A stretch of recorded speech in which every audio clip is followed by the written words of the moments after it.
जय माता की। आप सभी का हमारे YouTube चैनल जय माता की एक प्रार्थना में हार्दिक अभिनंदन है।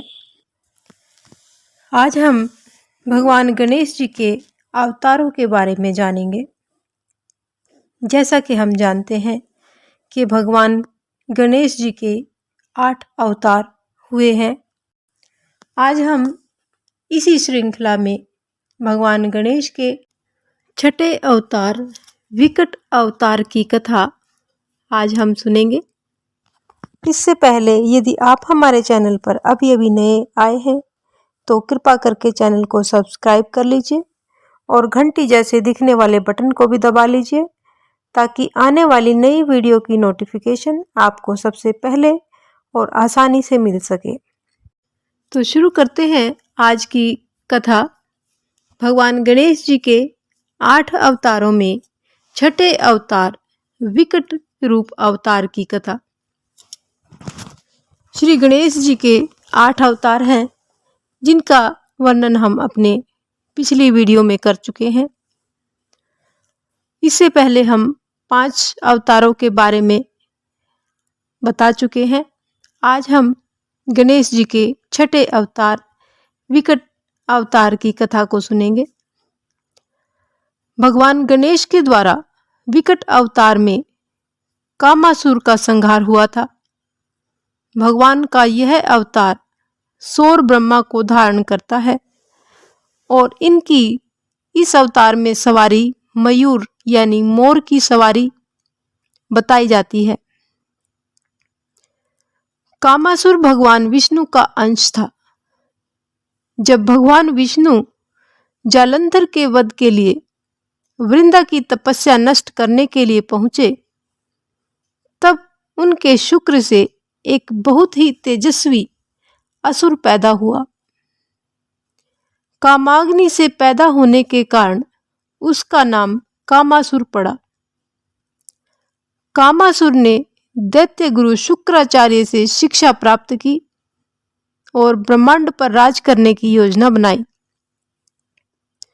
गुरु शुक्राचार्य ने कामासुर की कड़ी मेहनत और लगन को देखकर बहुत खुश होकर उनसे कहा कि अगर तुम ब्रह्मांड पर राज करना चाहते हो तो भगवान शिव की तपस्या करो और उन्हें प्रसन्न करो।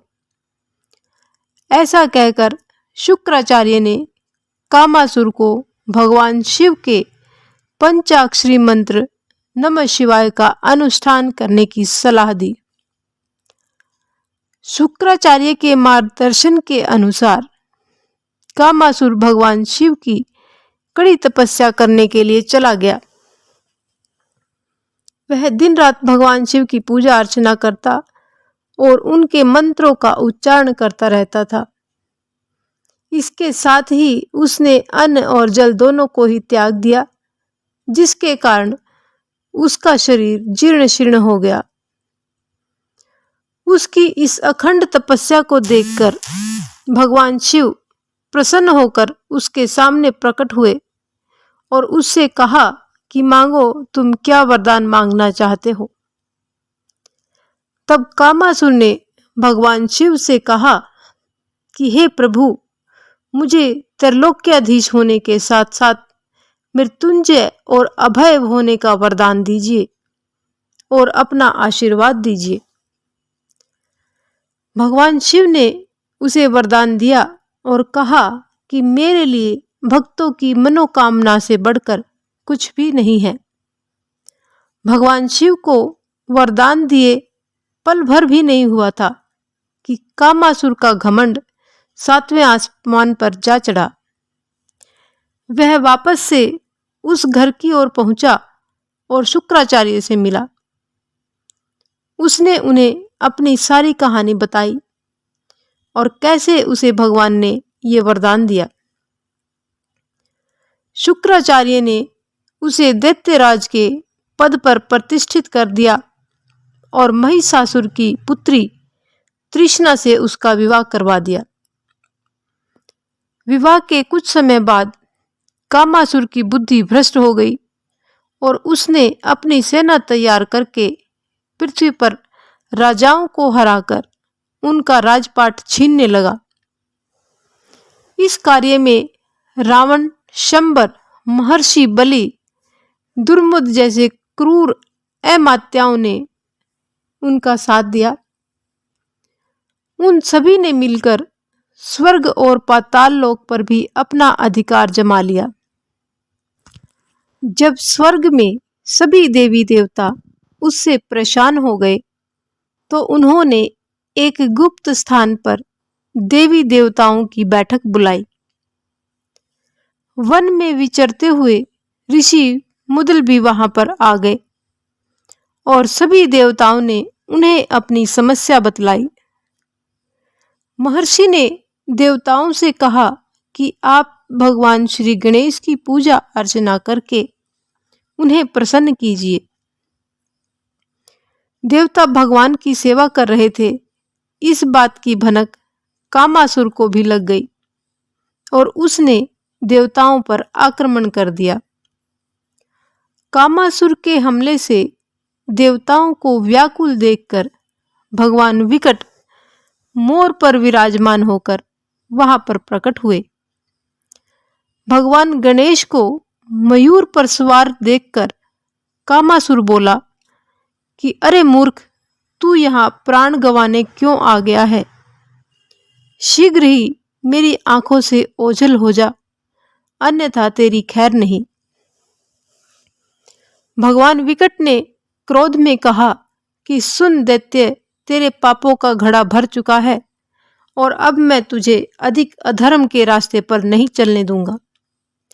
भगवान विकट और सभी देवी देवताओं ने कामासुर के साम्राज्य को घेर लिया और उसके साथ युद्ध किया। कामासुर ने क्रोध में आकर भगवान विकट की ओर अपनी गदा फेंकी, परंतु वह भगवान के चरणों में जा पड़ी। उसके बाद कामासुर ने एक शक्ति को भगवान की ओर फेंका, लेकिन वह भी भगवान श्री गणेश के चरणों के पास जा गिरी। तब उसे गुरु शुक्राचार्य की बात याद आई। उन्होंने कहा था कि तुम भगवान से युद्ध मत करना। यदि वह तुम्हारे सामने आ जाए तो तुम उनसे माफी मांग लेना और शरणागत हो जाना, क्योंकि वह ही आदिदेव गणेश्वर हैं और उन पर तुम्हारा कोई वश नहीं चलेगा। इसी बात को समझते हुए कामासुर भगवान गणेश के चरणों में जा गिरा और उनसे माफी मांगने लगा। तब भगवान गणेश ने भी उसे माफ कर दिया और वहां से चले जाने का आदेश दिया। भगवान गणेश के विकट अवतार से हमें यह सीख मिलती है कि हमारे पास चाहे जितनी भी शक्तियां आ जाए, हमें उन शक्तियों का कभी भी गलत उपयोग नहीं करना चाहिए। हमें अपनी शक्तियों को अपने किसी अच्छे कार्यों में लगाना चाहिए और लोगों का भला करना चाहिए। तो ये थी भगवान श्री गणेश के छठे अवतार विकट अवतार की कथा, जो यहीं पर संपन्न होती है। यदि आपको हमारी ये कथा पसंद आए तो एक लाइक का बटन अवश्य दबाएं। अगली वीडियो में हम भगवान गणेश के अगले रूप के बारे में जानेंगे। इस प्रकार की और भी अन्य धार्मिक रोचक कथा कहानियों को जानने सुनने के लिए हमारे चैनल को लाइक करें, सब्सक्राइब करें और अपने मित्रों और प्रियजनों में आगे भी शेयर करते रहें। जय माता की।